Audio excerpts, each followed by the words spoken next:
Thanks, Aaron, for sitting down with me today, and thanks for coming to Driven. So today you talked in your session about connecting people's business strategy with their compliance. Can you tell us a little bit about that and how it really works? Sure. There's not a direct connection between strategy and business compliance, so you've got to navigate there.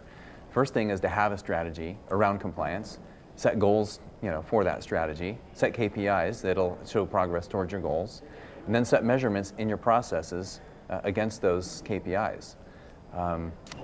Then finally providing transparency and a dashboard for your process owners to actually see how you're progressing against those specific KPIs, and then that'll drive action and in operations.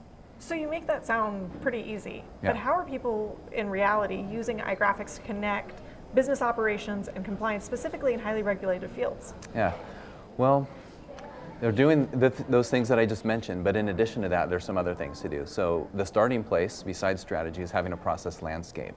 This is your hierarchical model of the processes that you say you do as a business. And from there, now have a risk catalog. You can layer those risks or relate those risks into the process landscape so you know where your risks are occurring. And now you know where you need to focus on in terms of controls.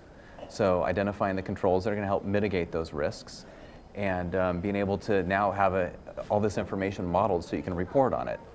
Seeing it in diagrams is a great visualization, and it's great for one process at a time analysis, but being able to provide a broader report that shows here's where our risks are experienced in this line of business or area of the business, those are risks specifically towards compliance or that relate to compliance, and where the controls are, where your risk values are, where your risk values are after you've implemented controls.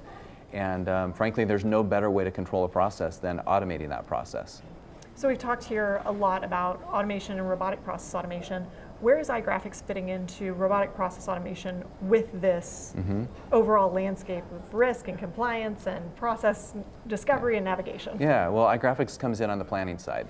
So you can do bot projects, you can do automation, end-to-end processes, and do a fantastic job on those and get ROI and all that. But once you start to invest more heavily, how are you going to prioritize and stack rank that? Well, you're going to do that with planning. Enterprise-wide or line of business-wide planning, all these things that I just mentioned go into having a plan about where you're going to deploy automation efforts and bots. Awesome. And be able to govern those. Nice. Well, Cool. Thanks for sitting down with us today. You can catch more of Aaron here on this channel. Make sure you subscribe.